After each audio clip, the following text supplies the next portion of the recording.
People decide whether to approach you in under 3 seconds, and research on first impressions says over half of that decision is your face doing nothing at all. You're not cold, you're not unapproachable, you're just broadcasting a signal you can't see, and today, we're decoding all 8 versions of it. I'm Zara, and this is Zara Explains Love, your dose of psychology with zero judgment attached. Nearly 40% of people say they've avoided approaching someone purely because they seemed too intense, too composed, or too much. Today we're covering all 8 signs and how they flip completely between men and women. Number 8. The resting, confident face. This is the neutral expression some people default to, jaw relaxed, eyes steady, no nervous smiling, and it reads as judgment even when nothing's being judged. Psychologists call this a mismatch between internal state and facial affect. Your brain is calm, but the observer's brain fills the silence with a story, usually a negative one, because ambiguity makes people uneasy. Picture this. You're at a party, arms loosely crossed, just listening, and someone later admits they thought you looked bored the entire night. In men, this same face gets labeled stoic and often read as leadership. In women, it gets labeled intimidating, or worse, and that gap comes straight from decades of research on gendered expectations around emotional expressiveness. The fix isn't fake smiling, it's adding small, intentional warmth signals, a raised eyebrow, a head tilt, an unhurried nod, because those tiny movements do the reassuring your resting face won't do on its own.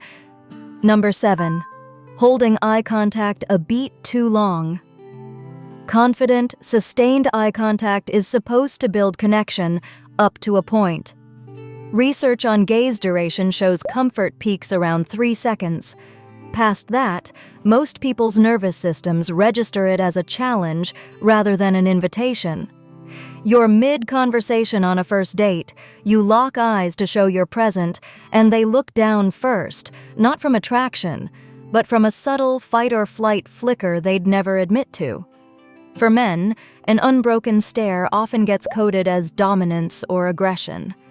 For women, it frequently gets coded as intense, in a way that reads as unpredictable, tapping into old social scripts about women who don't look away. Neither reading is fair, but both are common. The fix is the natural break and return.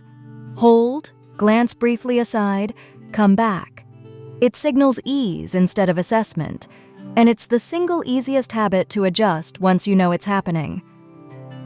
Number 6. Answering everything too quickly and too well.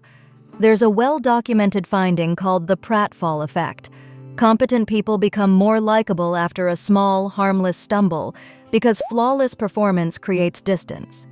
You ask someone what they do, and they answer in one clean, polished sentence with zero hesitation, and it lands less like connection and more like a job interview.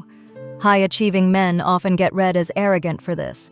High-achieving women often get read as cold or too much, even giving the identical answer, because competence in women still gets penalized more by unconscious bias in social settings, something social psychologists have measured repeatedly in likability studies.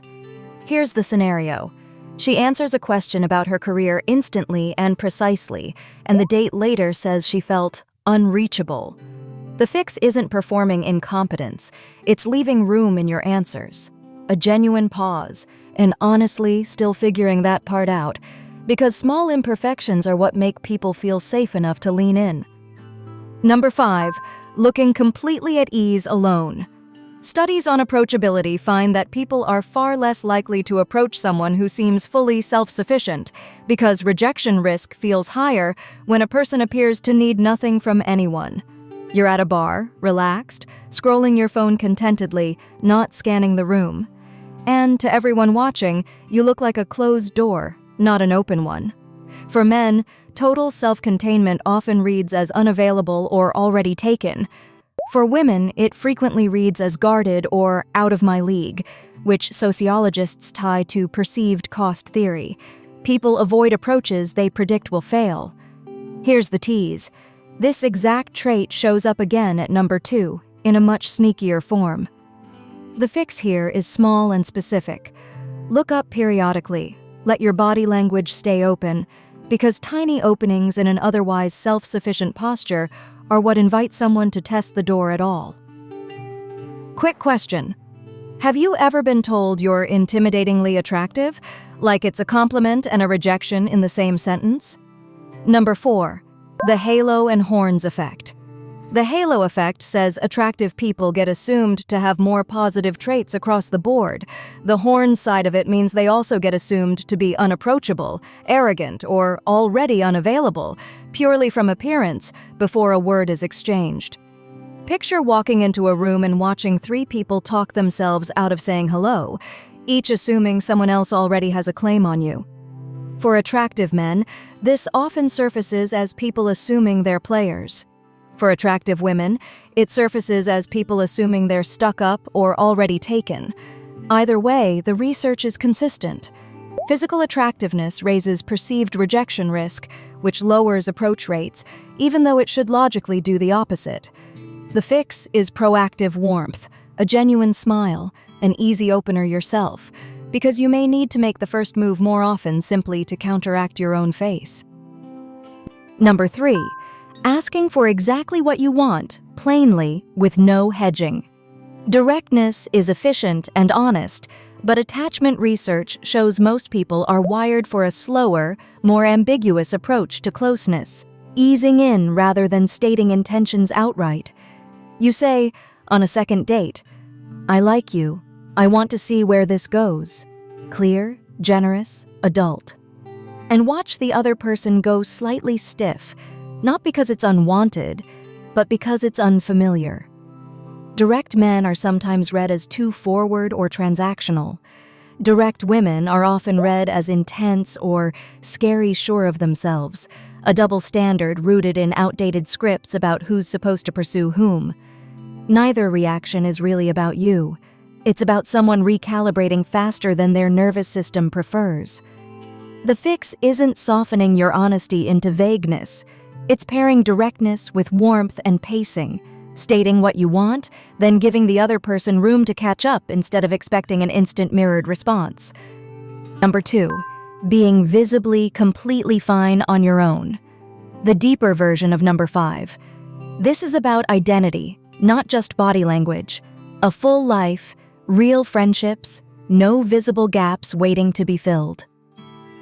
Attachment theory tells us secure people don't broadcast neediness, but paradoxically, some partners unconsciously seek a sense of being needed, and your wholeness can read as, "There's no role here for me."